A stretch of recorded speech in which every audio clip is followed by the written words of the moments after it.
Shalom, selamat datang kembali di Pelita Padre Pio. Pernahkah Anda merasa seolah-olah jiwa Anda sedang mencari sesuatu yang bahkan tidak dapat Anda namai dengan jelas? Pernahkah Anda menyadari bahwa bahkan di tengah ruangan yang penuh sesak, dikelilingi oleh kebisingan dan aktivitas, masih ada kerinduan yang dalam akan kedamaian sejati yang terasa begitu dekat namun tetap sulit diraih? Saudara-saudari terkasih, bagaimana jika saya mengatakan kepada Anda bahwa jawaban atas rasa lapar yang gelisah di hati Anda sedang menunggu Anda sekarang juga? Hanya beberapa blok dari tempat Anda berada, dalam keheningan yang sempurna.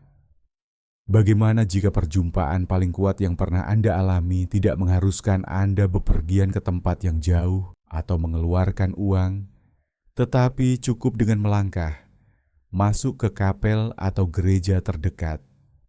Di sana, Yesus sendiri menantikan Anda dalam sakramen Maha Kudus. Dalam video ini, saya akan menyingkap sesuatu yang mengubah seluruh hidup Anda. Sesuatu yang begitu mendalam, sehingga dapat mengubah bukan hanya kehidupan doa Anda, tetapi juga seluruh cara Anda menjalani hidup di dunia ini. Kita sedang berbicara tentang adorasi Ekaristi, tetapi bukan dengan cara kebanyakan orang melakukannya.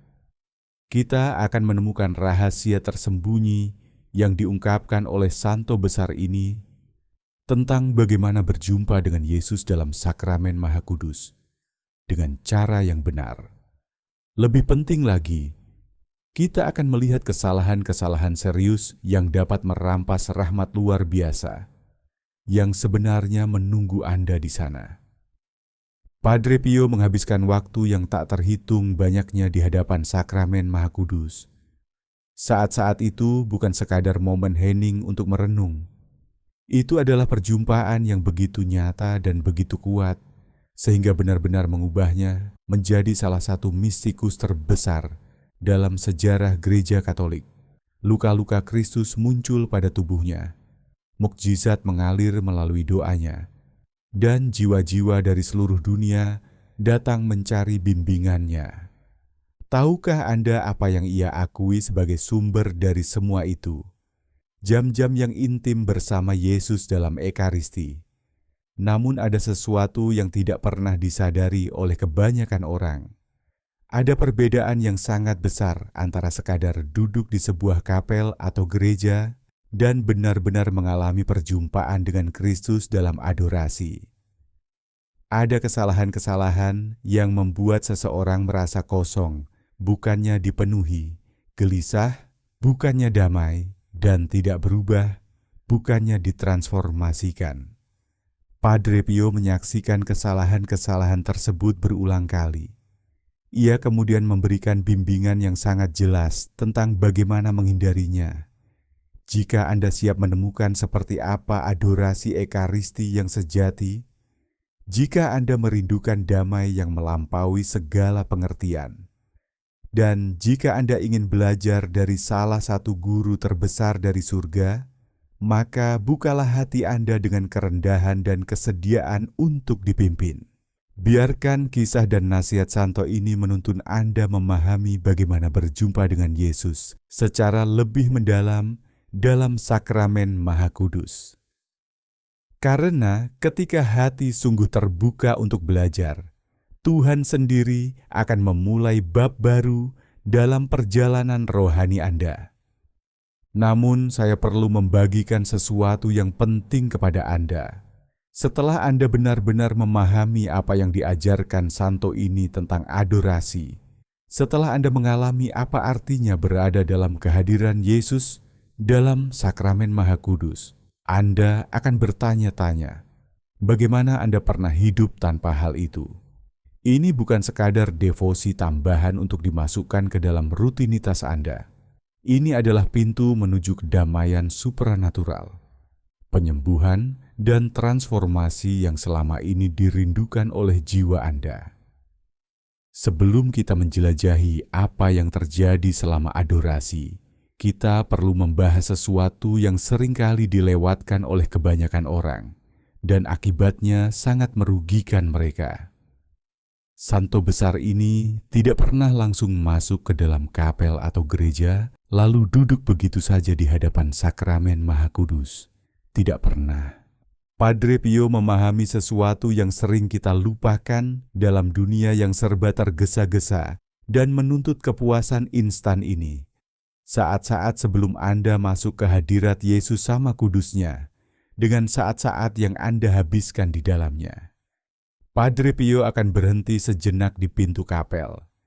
Kadang-kadang selama beberapa menit, mempersiapkan hatinya seperti seseorang yang akan memasuki ruang takhta raja segala raja. Karena memang itulah yang ia lakukan. Ia tidak sekadar datang untuk duduk diam beberapa saat. Ia akan berdiri di hadapan Yesus yang sama yang menenangkan badai, membangkitkan orang mati, dan mengalahkan dosa itu sendiri. Namun disinilah kebanyakan dari kita melakukan kesalahan besar. Kita berlari dari mobil kita, masih memikirkan kemacetan atau percakapan yang baru saja kita lakukan, mungkin juga memeriksa ponsel untuk terakhir kalinya. Lalu kita bertanya-tanya mengapa kita merasa gelisah dan terganggu selama adorasi. Kita membawa kekacauan dunia langsung ke dalam hadirat Raja Damai. Kemudian kita terkejut ketika kita tidak merasakan kedamaian. Padre Pio mengajarkan bahwa langkah pertama bahkan bukanlah memasuki kapel atau gereja. Langkah pertama adalah apa yang ia sebut mengumpulkan jiwa Anda. Renungkanlah sejenak. Sepanjang hari, potongan-potongan perhatian, emosi, dan pikiran Anda tersebar kemana-mana seperti daun yang tertiup angin. Sebagian dari diri Anda masih mengingat pertengkaran pagi tadi. Bagian lain dari diri Anda khawatir tentang rapat besok. Bagian lain lagi memikirkan apa yang akan dimasak untuk makan malam. Anda tidak sepenuhnya hadir dimanapun, karena Anda sebagian hadir di mana-mana. Jadi apa yang ia lakukan? Padre Pio biasanya berhenti tepat di luar kapel dan benar-benar memanggil jiwanya kembali kepada dirinya sendiri. Ia akan berdoa kira-kira seperti ini. Yesus, aku datang kepadamu, tetapi aku membawa semua bagian yang tercerai-berai ini bersamaku. Tolong bantu aku mengumpulkannya dan mempersembahkan semuanya kepadamu. Ini bukan sekadar latihan rohani yang indah. Ini adalah psikologi praktis yang dibungkus dalam spiritualitas yang mendalam. Hal kedua yang selalu dilakukan oleh Santo, ini adalah memeriksa hati nuraninya. Namun bukan dengan cara yang mungkin Anda bayangkan. Padre Pio tidak mencari daftar dosa untuk merasa bersalah. Ia mencari apapun yang dapat menimbulkan gangguan antara hatinya dan hati Yesus. Ketidakmauan mengampuni seseorang, kesombongan atas sesuatu yang baik yang telah ia lakukan, kekhawatiran tentang sesuatu yang berada di luar kendalinya, atau ketakutan tentang masa depan. Padre Pio mengenali semua itu, lalu menyerahkannya sebelum masuk. Ia tahu bahwa Yesus ingin memberinya sesuatu yang indah, dan ia membutuhkan tangan yang kosong untuk menerimanya. Kesalahan ketiga yang bahkan sampai sekarang membuat hati Santo ini sedih. Kita sering mendekati adorasi, seolah-olah kita sedang melakukan kebaikan untuk Yesus. Kita berpikir bahwa kita sedang memberikan waktu kita kepada Tuhan. Kita merasa menjadi Katolik yang baik karena menghabiskan 1 jam dalam adorasi. Namun ia memahami kebenaran yang sesungguhnya. Yesuslah yang memberi Anda hadiah paling berharga. Yesus menawarkan akses langsung kepada hati kudusnya. Ia telah menunggu secara khusus agar Anda datang. Pikirkanlah sejenak. Tuhan yang mengucapkan alam semesta menjadi ada, yang menempatkan setiap bintang pada tempatnya, yang mengenal setiap butir pasir di setiap pantai, sedang menunggu Anda secara pribadi untuk datang dan duduk bersamanya. bukan karena ia kesepian. Ia menunggu karena ia mengasihi Anda dengan kasih yang begitu besar sehingga ia rela mati bagi Anda. Sekarang ia ingin membagikan kasih itu kepada Anda dengan cara yang paling intim. Namun masih ada satu hal lagi yang dilakukan oleh santo bijaksana ini yang mengubah segalanya. Tepat sebelum memasuki kapel, ia akan meminta Bunda Maria untuk menggandeng tangannya dan menuntunnya kepada putranya. Padre Pio tahu bahwa tidak ada seorang pun yang memahami hati Yesus seperti Maria. Tidak ada yang dapat mengajarkan Anda mencintai Yesus seperti Dia. Doa sederhana ini sering ia ucapkan, "Bunda Maria, bawalah aku kepada Yesus, putramu." Doa ini seperti memiliki pemandu sempurna yang memperkenalkan Anda kepada cinta sejati dalam hidup Anda. Sekarang Anda siap memahami seperti apa adorasi Ekaristi yang sejati. Sekarang Anda berlutut di hadapan Sakramen Maha Kudus. Hati Anda telah dipersiapkan dan jiwa Anda telah dikumpulkan kembali. Disinilah hal yang sangat menarik mulai terjadi. Mistikus besar ini menemukan sesuatu tentang keheningan yang tidak pernah dipelajari oleh kebanyakan orang. Padre Pio mengajarkan bahwa sebenarnya ada 3 jenis keheningan dalam adorasi. Mengetahui perbedaannya dapat mengubah seluruh pengalaman hidup Anda. Jenis keheningan pertama adalah yang ia sebut keheningan kosong. Ini adalah ketika Anda secara fisik diam, tetapi pikiran Anda berputar tanpa henti. Anda duduk di sana, mungkin bahkan menatap monstrans, tetapi di dalam pikiran Anda sedang merencanakan jadwal besok, mengingat kesalahan kemarin, atau memikirkan apa yang akan Anda makan untuk makan siang. Ini sebenarnya bukan keheningan. Ini hanya kebisingan dengan mulut yang tertutup. Kebanyakan orang mengalami jenis keheningan ini lalu menyimpulkan bahwa adorasi tidak cocok bagi mereka. Mereka berpikir bahwa mereka melakukan sesuatu yang salah karena tidak merasakan kedamaian atau hubungan dengan Tuhan. Namun kebenarannya adalah keheningan kosong sebenarnya adalah titik awal, bukan tujuan akhir. Itu seperti suara statis ketika Anda mencoba menangkap siaran radio. Sinyalnya sebenarnya ada, tetapi Anda belum menemukan frekuensi yang tepat. Jenis keheningan kedua adalah yang ia sebut keheningan menunggu. Ini terjadi ketika Anda mulai mampu menenangkan pikiran Anda setidaknya sedikit.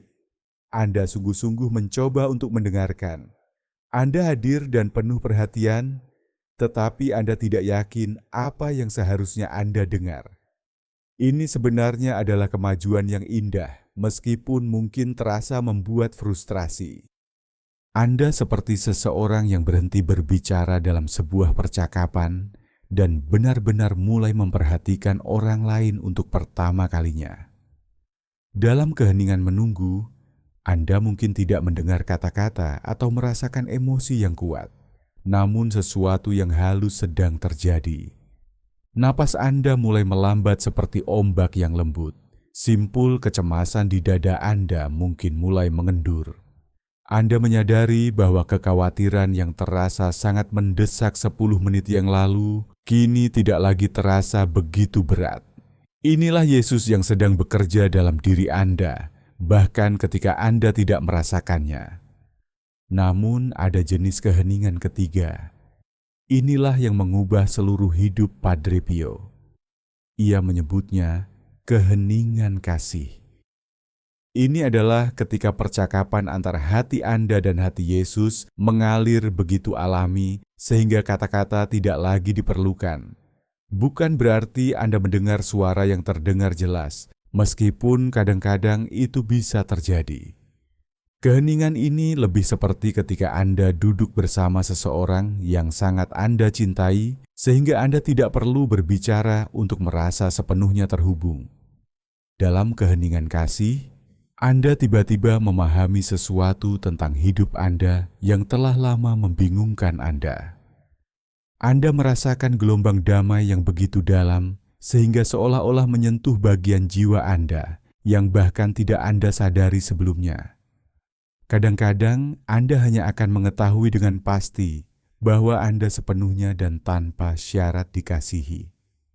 Ada kisah seorang perawat bernama Sarah mengalami keheningan kasih ini setelah berbulan-bulan bergumul dengan keheningan kosong selama adorasi. Ia mengalami kelelahan berat dalam pekerjaannya dan merasa seolah-olah Tuhan meninggalkannya pada masa paling sulit dalam hidupnya. Minggu demi minggu ia datang ke adorasi dan tidak merasakan apapun selain kegelisahan dan keraguan. Namun ia terus datang dan terus duduk dalam keheningan menunggu itu. Sampai suatu malam sesuatu berubah. Sarah tidak mendengar kata-kata.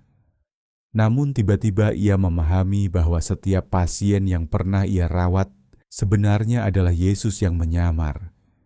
Ia juga menyadari bahwa kelelahan yang ia rasakan sebenarnya adalah partisipasi dalam pengorbanan Kristus. Pemahaman itu tidak berasal dari pikirannya sendiri. Itu adalah hadiah yang diterima dalam keheningan kasih. Namun ada kesalahan yang membuat banyak orang kehilangan pengalaman ini. Kita berpikir bahwa kita harus menciptakan keheningan itu sendiri. Kita mencoba memaksa pikiran kita untuk diam, seperti mencoba menghentikan ombak laut agar tidak bergerak. Kita menjadi frustrasi ketika pikiran-pikiran lain muncul. Kita menyerah ketika tidak langsung merasakan kedamaian. Namun Padre Pio memahami sesuatu yang berbeda. Keheningan bukanlah sesuatu yang Anda ciptakan. Keheningan adalah sesuatu yang Anda terima. Rahasianya adalah berhenti mencoba membuat sesuatu terjadi. Cukup persembahkan hati Anda yang gelisah kepada Yesus. Jangan melawan pikiran-pikiran yang mengganggu. Kembalikan saja perhatian Anda kepadanya dengan lembut setiap kali Anda menyadari pikiran Anda mulai melayang. Jangan menuntut perasaan atau pencerahan tertentu. Percayalah bahwa Ia sedang bekerja, bahkan ketika Anda tidak dapat merasakannya. Yesus pernah mengungkapkan sesuatu yang indah kepada Padre Pio. Aku tidak mencari keheningan yang sempurna darimu. Aku mencari kesetiaan kehadiranmu. Teruslah datang, dan aku akan melakukan sisanya. Hal ini mengubah segalanya tentang cara kita memandang saat-saat berharga di hadapan sakramen Maha Kudus. Banyak orang yang menemukan keindahan adorasi Ekaristi juga terdorong untuk memperkuat hubungan mereka dengan Yesus melalui devosi kuat lainnya yang sangat dicintai oleh santo besar ini. Devosi itu adalah Rosario Kudus. Hal yang indah adalah bagaimana Rosario melengkapi adorasi Ekaristi dengan sempurna. Banyak santo berdoa Rosario di hadapan sakramen Maha Kudus. Mereka membiarkan Maria menuntun hati mereka kepada putranya dengan cara yang lebih mendalam. Adorasi Ekaristi yang sejati selalu menghasilkan buah dalam kehidupan sehari-hari Anda. Itu bukan sesuatu yang tetap terkunci di dalam kapel atau gereja seperti harta rahasia. Itu seperti tanah yang baik yang menghasilkan panen yang dapat Anda lihat, sentuh, dan bagikan kepada orang lain. Namun bagaimana Anda tahu apakah adorasi Anda sungguh nyata atau hanya sekadar rutinitas? Padre Pio memberikan tanda-tanda yang sangat jelas untuk diperhatikan. Tanda-tanda itu mungkin akan mengejutkan Anda karena tidak seperti yang kebanyakan orang bayangkan. Tanda pertama adalah apa yang ia sebut kesabaran supranatural. Anda akan menyadari bahwa situasi-situasi yang dulu membuat Anda mudah marah tidak lagi memiliki kekuatan yang sama atas diri Anda. Rekan kerja yang sulit yang dulu bisa merusak seluruh hari Anda hanya dengan satu komentar sinis. Tiba-tiba Anda mendapati diri Anda membalas dengan kebaikan daripada sikap defensif. Kemacetan lalu lintas yang dulu membuat Anda membunyikan klakson dan mengumpat kini terasa berbeda. Anda mungkin malah mendapati diri Anda mendoakan para pengemudi lain. Ini bukan karena Anda berusaha lebih keras untuk bersabar dengan menahan diri dan memaksa diri untuk bersikap baik. Ini adalah kesabaran Yesus sendiri yang mengalir melalui diri Anda karena Anda telah duduk dalam hadirat-Nya dan menyerap damai-Nya seperti spons yang menyerap air. Tanda kedua adalah meningkatnya belas kasih terhadap orang-orang yang sedang berjuang dalam hidup mereka. Padre Pio menyadari bahwa orang yang sungguh-sungguh berjumpa dengan Yesus dalam sakramen Maha Kudus mulai melihat orang lain sebagaimana Yesus melihat mereka. Daripada merasa kesal terhadap orang di depan Anda dalam antrean yang membutuhkan waktu lama, Anda mungkin mulai bertanya-tanya apakah mereka sedang mengalami hari yang sulit. Anda kemudian mungkin mempersembahkan doa singkat dalam hati bagi mereka. Perlahan-lahan hati Anda menjadi lebih peka terhadap penderitaan orang lain. Anda akan mulai memperhatikan orang-orang yang kesepian, yang terluka, dan yang tersesat dengan cara yang sebelumnya tidak pernah Anda sadari. Inilah bagian yang sangat indah dari semuanya. Anda akan ingin menolong mereka, bukan karena Anda merasa harus melakukannya. Anda melakukannya karena hati Yesus yang penuh belas kasih mulai bangkit di dalam diri Anda. Belas kasih itu tumbuh seperti bunga yang bermekaran di musim semi. Tanda ketiga adalah apa yang ia sebut sebagai pelepasan suci. Ini tidak berarti Anda berhenti peduli terhadap hal-hal dalam hidup. Ini berarti Anda tidak lagi dikendalikan oleh hal-hal tersebut. Anda mungkin mendapati bahwa kehilangan uang tidak lagi menghancurkan Anda seperti sebelumnya. Anda mulai menyadari bahwa nilai hidup Anda tidak ditentukan oleh hal-hal duniawi. Tidak mendapatkan sesuatu yang Anda inginkan juga tidak lagi membuat Anda jatuh ke dalam keputusasaan. Anda mulai mempercayai bahwa Tuhan sedang memelihara Anda. Kepercayaan itu bukan hanya sekadar gagasan dalam pikiran Anda. Kepercayaan itu menjadi kedamaian yang dalam di dalam jiwa Anda. Kedamaian itu tidak mudah digoncangkan oleh keadaan luar.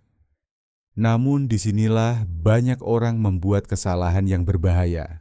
Mereka berharap untuk selalu merasakan perasaan yang luar biasa setiap saat. Mereka berpikir bahwa jika adorasi mereka sungguh sejati, mereka seharusnya selalu meninggalkan kapel atau gereja dengan perasaan yang penuh sukacita. Mereka juga berharap selalu merasa terhibur secara rohani dan terinspirasi secara pribadi. Harapan seperti ini seringkali membuat orang kecewa. Ketika mereka mengalami apa yang disebut sebagai kekeringan rohani, mereka mulai merasa bingung. Mereka tidak merasakan sesuatu yang istimewa selama adorasi. Akibatnya, mereka menyimpulkan bahwa mereka melakukan sesuatu yang salah. Padre Pio memiliki kata-kata yang tegas mengenai kesalahan ini. Ia mengatakan bahwa beberapa adorasi yang paling kuat justru terjadi ketika Anda sama sekali tidak merasakan apapun. Mengapa demikian? Karena pada saat itu Anda sedang belajar mengasihi Yesus. Karena siapa Dia sebenarnya. Anda tidak lagi mencari perasaan yang menyenangkan. Anda mulai mencintai. Dia bukan karena pengalaman emosional yang Ia berikan. Dengan cara itu iman Anda menjadi lebih murni. Anda sedang mengembangkan iman yang sejati, bukan sekadar ketergantungan emosional. Renungkanlah sejenak. Jika Anda hanya menghabiskan waktu bersama sahabat terbaik Anda ketika mereka membuat Anda merasa senang, seperti apa persahabatan itu? Hubungan seperti itu akan sangat dangkal. Persahabatan sejati tetap bertahan, bahkan ketika perasaan tidak selalu menyenangkan. Jika Anda memilih untuk tetap bersama mereka ketika Anda lelah, itu menunjukkan kasih yang nyata. Anda juga tetap bersama mereka ketika Anda tidak ingin berbicara. Anda bahkan tetap setia ketika sedang melalui masa yang sulit. Itulah kasih yang sejati. Itulah jenis hubungan yang Yesus inginkan dengan Anda.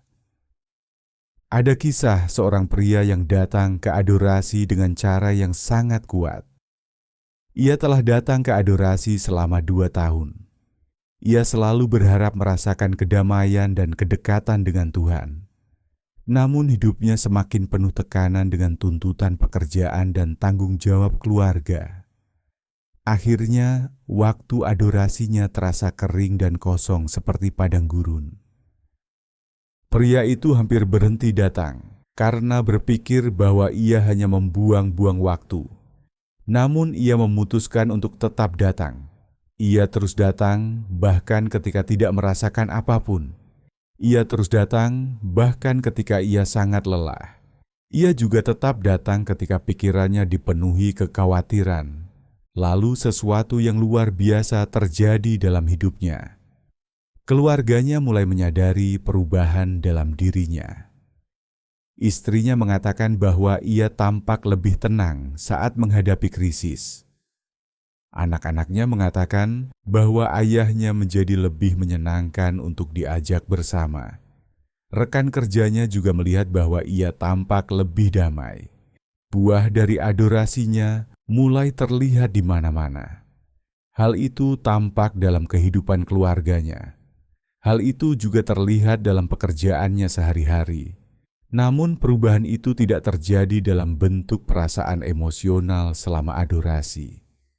Justru perubahan itu muncul dalam kehidupan nyata. Pria itu sedang menerima kedamaian, kesabaran, dan kasih dari Yesus. Semua itu bekerja secara perlahan dalam dirinya. Rahmat itu mengubah cara ia menghadapi hidup. Perubahan itu tampak dalam sikap dan tindakannya. Inilah yang dipahami oleh Padre Pio. Yesus tidak selalu memberikan apa yang Anda harapkan dari adorasi. Namun, ia selalu memberikan apa yang Anda butuhkan. Kadang-kadang, yang Anda butuhkan adalah penghiburan dan kedamaian. Kadang-kadang, yang Anda butuhkan adalah kekuatan untuk menghadapi pertempuran yang sulit. Kadang-kadang, yang Anda butuhkan adalah rahmat untuk mengasihi seseorang yang sulit dikasihi. Pertanyaan yang sebenarnya bukanlah apakah Anda merasakan sesuatu selama adorasi. Pertanyaan yang sebenarnya adalah, apakah orang-orang dalam hidup Anda menerima lebih banyak kasih Yesus melalui diri Anda? Inilah ukuran sejati dari adorasi yang sejati. Buahnya terlihat dalam kehidupan sehari-hari. Orang lain merasakan kehadiran kasih Kristus melalui Anda.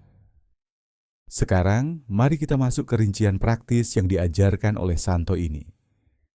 Metode-metode ini bukan sekadar teori rohani. Metode ini telah dipraktikkan sepanjang hidupnya. Ia membagikan cara-cara ini kepada ribuan jiwa.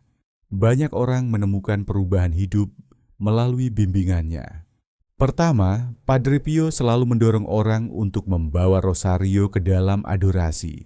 Namun alasannya bukan seperti yang banyak orang pikirkan. Ia tidak selalu mendoakan seluruh rosario. Ia hanya memegang rosario itu di tangannya. Rosario itu menjadi jangkar yang mengingatkannya akan kehadiran Yesus. Ketika pikirannya mulai mengembara, ia menyentuh butir-butir rosario itu. Sentuhan sederhana itu membantunya kembali fokus. Ia menggerakkan rosario itu dengan lembut di antara jari-jarinya. Tindakan kecil ini membuat hatinya kembali kepada Yesus. Perhatian yang hilang perlahan kembali terarah kepada Tuhan. Padre Pio juga mengajarkan teknik yang disebut bernapas bersama Yesus.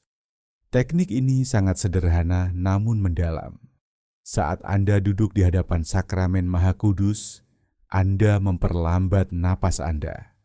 Setiap tarikan napas menjadi penerimaan damai dari Yesus. Setiap hembusan napas menjadi penyerahan seluruh hidup Anda kepadanya. Ini bukan sekadar teknik relaksasi. Ini adalah doa penyerahan diri. Tubuh dan jiwa berdoa bersama dalam kesatuan. Anda memberikan kekhawatiran dan dosa Anda kepada Tuhan. Anda juga menerima kedamaian yang berasal darinya. Praktik lain yang diajarkan oleh santo ini adalah tatapan kudus. Padre Pio tidak selalu menutup matanya selama adorasi. Ia justru memandang monstrans dengan lembut. Ia tidak menatap dengan tegang atau penuh usaha. Ia hanya memberikan perhatian yang penuh kasih. Padre Pio mengatakan bahwa tatapan itu seperti memandang seseorang yang sangat Anda cintai. Anda tidak menganalisis orang yang Anda kasihi. Anda juga tidak mencoba memahami semuanya secara intelektual. Anda hanya menikmati kehadiran mereka. Begitu pula dalam adorasi bersama Yesus. Namun banyak orang membuat kesalahan ketika mencoba metode-metode ini. Mereka mengubahnya menjadi aturan yang kaku. Mereka merasa harus melakukannya dengan cara yang sempurna. Padahal metode ini hanyalah alat sederhana. Tujuannya hanya membantu Anda lebih dekat dengan Yesus. Metode ini bukanlah hukum yang harus ditaati dengan sempurna.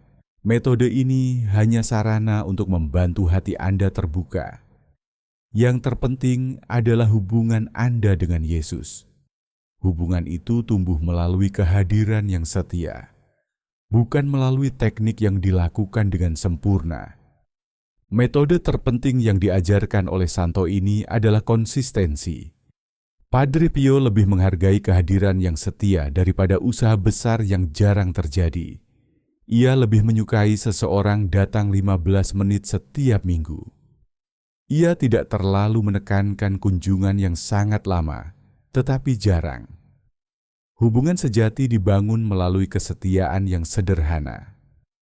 Hubungan dengan Yesus dalam sakramen Maha Kudus adalah hubungan yang hidup. Hubungan itu bertumbuh seperti persahabatan. Ia membutuhkan waktu dan kesetiaan. Ia juga membutuhkan kejujuran hati. Kasih yang tulus membuat hubungan itu semakin dalam. Saudara-saudari terkasih, setiap detik yang Anda habiskan di hadapan sakramen Maha Kudus memiliki nilai kekal. Waktu itu bukan sekadar waktu yang menyenangkan. Waktu itu memiliki makna rohani yang mendalam. Dalam adorasi Anda mengambil bagian dalam kehidupan surga. Anda masuk ke dalam misteri kasih Tuhan. Ketika Anda berlutut di hadapan Yesus dalam Ekaristi, Anda bergabung dengan pujian para malaikat dan para kudus. Anda tidak sendirian di dalam kapel atau gereja. Gereja di surga dan di bumi bersatu dalam penyembahan. Anda menjadi bagian dari penyembahan yang melampaui ruang dan waktu. Ini adalah misteri yang sangat agung. Namun yang paling penting adalah perjumpaan dengan hati Yesus sendiri. Hati yang sama yang berdenyut dalam rahim Maria. Hati yang sama yang dipenuhi belas kasih bagi manusia. Hati yang sama yang tertusuk di kayu salib demi keselamatan kita. Hati itu hidup dan hadir dalam sakramen Maha Kudus. Yesus memandang Anda dengan kasih yang pribadi. Ia memandang Anda seolah-olah Anda satu-satunya orang di dunia ini. Inilah sebabnya para kudus dapat menghabiskan waktu lama dalam adorasi. Mereka tahu bahwa mereka sedang bersama dengan Yesus sendiri. Mereka menikmati kehadiran kasih-Nya. Undangan ini juga diberikan kepada Anda. Undangan ini bukan karena Anda sudah sempurna. Undangan ini juga bukan karena Anda sudah kudus. Undangan ini diberikan karena Anda dikasihi. Yesus menerima Anda apa adanya. Dengan semua kelemahan dan pergumulan Anda, Yesus tetap mengasihi Anda. Kasih itu tidak bersyarat. Kasih itu seperti kasih seorang orang tua kepada anaknya. Kasih itu selalu setia. Itulah kasih yang menunggu Anda dalam adorasi. Jadi inilah tantangan sederhana untuk minggu ini. Luangkan 15 menit untuk duduk bersama Yesus dalam sakramen Maha Kudus. Persiapkan hati Anda sebelum masuk ke kapel atau gereja. Biarkan keheningan mengajar Anda mendengarkan Tuhan. Mintalah Bunda Maria menuntun Anda kepada putranya. Bunda Maria telah melakukan hal itu selama 2000 tahun. Ia tidak pernah lelah mempertemukan hati manusia dengan Yesus.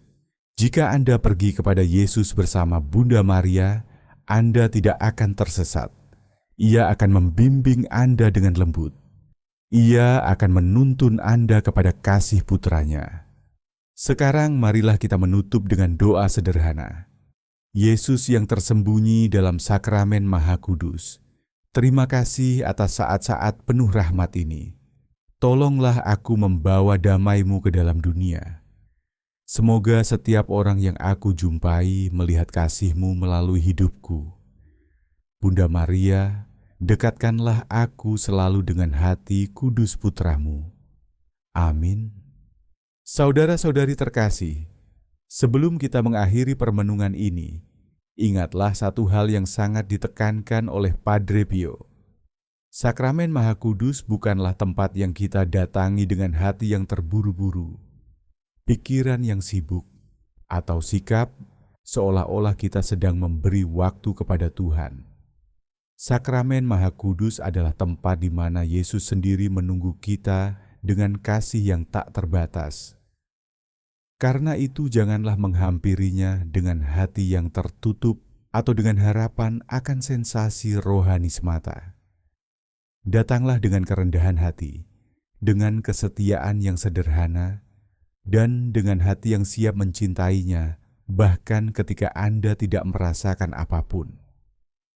Padre Pio pernah mengingatkan bahwa 1 jam yang dihabiskan dengan setia di hadapan sakramen Maha Kudus dapat mengubah seluruh hidup seseorang.